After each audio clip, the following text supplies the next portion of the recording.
बांधलेलं आहे आणि ऊब शोधण्यासाठी प्रत्येकानं आपल्या सोबत आणलेला बिछाना अंगाभोवती लपेटून घेतलेला आहे आणि कार्यक्रम आहे ही रात्र शाहिरांची म्हणजे एकट्या शाहिरांचीच आहे.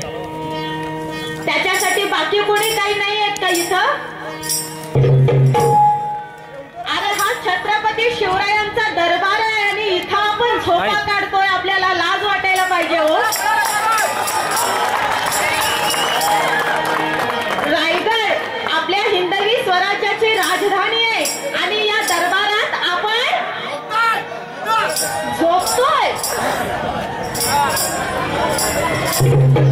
जरा ताठ बसायचा प्रयत्न करा. अरे आम्ही गरजून लोकांना सांगतोय दृष्ट शत्रूची मडी गाडायला जमीन पुरते आमची. आम्ही झोपा काढत बसलो तर शत्रू कधी कोणीकडनं येईल आम्हाला पत्ता पण लागायचा नाही.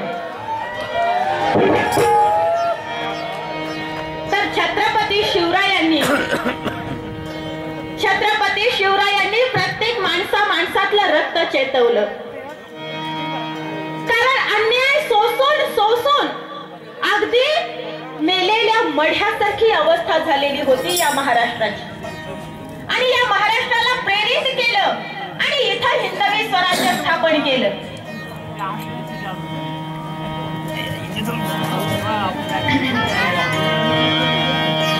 तर या हिंदवी स्वराज्याचे संस्थापक छत्रपती शिवरायांचा जय जयकार करण्यासाठी अजून बरीच मंडळी उठलेली नाहीये. पण आता आवाज ऐकून नक्कीच उठतील.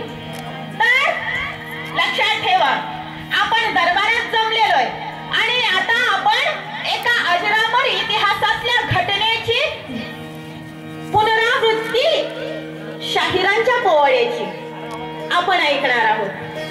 घटनेची पुनरावृत्ती होणार पण आपण झोपलो तर होणार नाही.